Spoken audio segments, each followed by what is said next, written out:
ട്രിവാൻഡ്രത്ത് എനിക്കൊരു wedding compering ചെയ്യാൻ വർക്ക് വന്നു. അവിടെ നിന്ന് പിന്നെ നേരെ തിരുച്ചെന്തൂരിലേക്ക് പോകാമെന്നൊരു പ്ലാനും ഇട്ടു. അതുകൊണ്ട് തന്നെ ട്രിവാൻഡ്രത്തേക്ക് ഞാനും പ്രകാശേട്ടനും ശ്രീരാമും കൂടിയാണ് പോയത്. തിരുവനന്തപുരത്തെ ഏകദേശം വലിയ ക്ഷേത്രങ്ങളെക്കുറിച്ചൊരു ഐഡിയ ഈ ഓട്ടോ ചേട്ടനും തന്നു. അതുകൊണ്ട് വർക്ക് കഴിഞ്ഞ് പത്മനാഭസ്വാമിയെ ഒന്ന് കണ്ടിട്ട് തിരുച്ചെന്തൂരിലേക്ക് പോകാം എന്ന് വിചാരിച്ചു. പക്ഷെ വർക്ക് കഴിഞ്ഞപ്പോഴേക്കും ഒത്തിരി ലേറ്റായി. പിന്നെ നാഗർകോവിലിൽ പോയിട്ട് അവിടുന്ന് വേണം തിരുച്ചെന്തൂരിലേക്ക് ബസ് കിട്ടാൻ. ലേറ്റായാൽ പെട്ടുപോകും എന്നൊരു ഡൗട്ട് തോന്നിയതുകൊണ്ട് നേരെ ഞങ്ങൾ തമ്പാനൂരേക്കാണ് പോയത്. അവിടുന്ന് നാഗർകോവിലിലേക്ക് പോയി. തീരുമാനം വളരെ ശരിയായിരുന്നു. ഞങ്ങൾ എത്തിയപ്പോഴേക്കും തിരുച്ചെന്തൂരിലേക്കുള്ള ലാസ്റ്റ് ബസ്സാണ് എടുക്കുന്നുണ്ടായിരുന്നത്.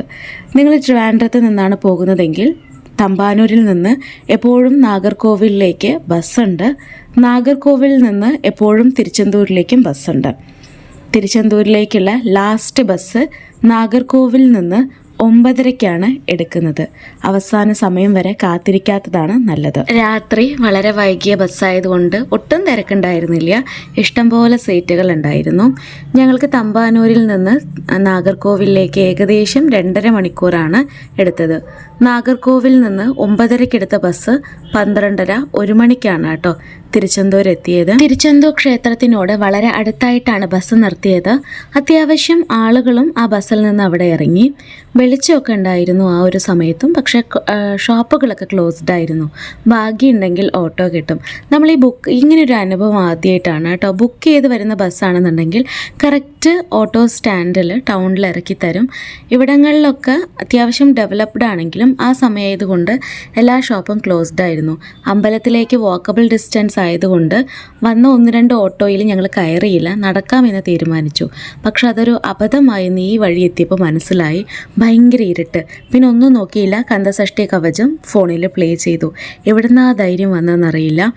അങ്ങനെ മുരുകാന്ന് വിളിച്ചങ്ങ് നടന്നപ്പോൾ ഈ സ്ഥലത്തെത്തിയപ്പോൾ ഭയങ്കര സന്തോഷം. അത് വെളിച്ചം കണ്ടതുകൊണ്ടാണോ അമ്പലത്തിനടുത്ത് എത്തിയത് കൊണ്ടാണോ ഒന്നും അറിയില്ല. നേരെ നോക്കിയാൽ തിരുച്ചെന്തൂർ ക്ഷേത്രമാണ്. ഈ റൈറ്റിലേക്ക് തിരിഞ്ഞ് നേരെ ഞങ്ങൾ ബുക്ക് ചെയ്തിട്ടുള്ള റൂമാണ്. റൂമിലേക്ക് പോകുന്നതിന് മുൻപ് ആദ്യം ഞങ്ങൾ റൂമിൻ്റെ ഓപ്പോസിറ്റുള്ള ശിവമുരുകനിലാണ് കയറിയത്. അവിടുന്ന് ഒരു കോഫി കുടിച്ചാലാണ് എനിക്കൊരു തൃപ്തി. പ്രകാശേട്ടൻ പിന്നെ ഏത് പാതിരാത്രിക്കും ജ്യൂസേ കുടിക്കുള്ളൂ, ഞാൻ ഏത് ഉച്ചയ്ക്കും കോഫിയെ കുടിക്കൂ. അങ്ങനെ വ്യത്യസ്ത സ്വഭാവമുള്ള 2 ക്യാരക്ടേഴ്സാണ് ഞങ്ങൾ. ഈ ശിവമുരുകനിലെ കോഫി നല്ല ടേസ്റ്റാണ്. നിങ്ങൾ വരുമ്പോൾ ഈ കോഫി ഒന്ന് ട്രൈ ചെയ്യണേ. അപ്പോൾ ബാക്കി വിശേഷങ്ങളൊക്കെ നെക്സ്റ്റ് വീഡിയോയിൽ കാണാം. ബൈ.